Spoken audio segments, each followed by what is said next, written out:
गोवंडीत लिंबोणी बागमध्ये राहत्या घरावर बुलडोझर 60 वर्षांपासून राहणारे नागरिक रस्त्यावर घर तोडताना पाहून महिलांचा आक्रोश।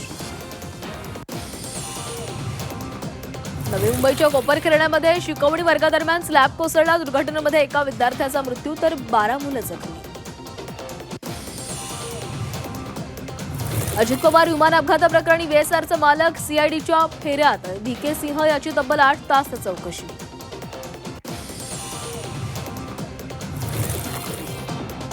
शरद पवारांचा उमेदवारी अर्ज दाखल करताना आदित्य ठाकरे गैरहजर। आदित्य नाराज असल्याची राजकीय वर्तुळामध्ये जोरदार चर्चा।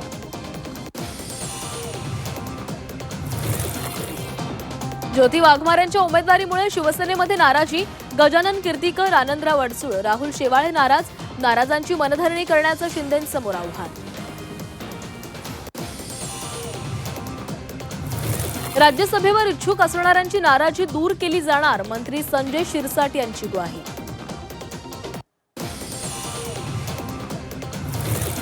बिहारचे मुख्यमंत्री नितीश कुमार आणि भाजप नेते नितीन नबीन यांनी राज्यसभा निवडणुकीसाठी उमेदवारी अर्ज दाखल केला।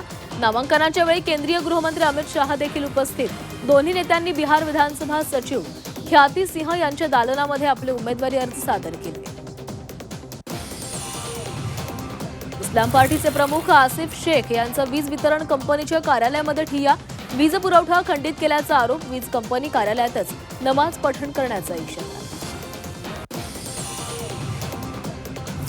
अतिक्रमणाच्या मुद्द्यावरून छत्रपती संभाजीनगरात घमासान। अतिक्रमण हटवण्यास विरोधी करणाऱ्या MIMच्या 10 नगरसेवकांना अपात्रतेची नोटीस पाठवणार।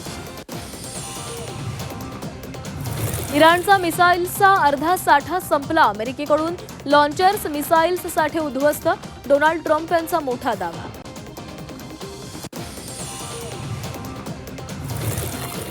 युद्धामुळे हापूस आंबा निर्यातीवर अनिश्चिततेचे ढग। शेकडो कोटींच्या उलाढालीवर प्रश्नचिन्ह। हापूस आंबा बागायतदारांच्या चिंतेमध्ये भर। नाशिकमधील कांदा आणि द्राक्ष उत्पादकांसह निर्यातदारांसमोर मोठं संकट। इमर्जन्सी सरचार्जमुळे कंटेनरचा खर्च गगनाला। प्रति कंटेनरवर तब्बल 2 ते 3 लाख रुपयांचा अतिरिक्त भार। सोलापुरात बांधकाम कामगार मंडळामध्ये मोठा गैरव्यवहार। बोगस प्रमाणपत्र सादर करून 4.25 कोटी रुपये लाटले। 3 अधिकाऱ्यांसह 20 जणांवर गुन्हा दाखल।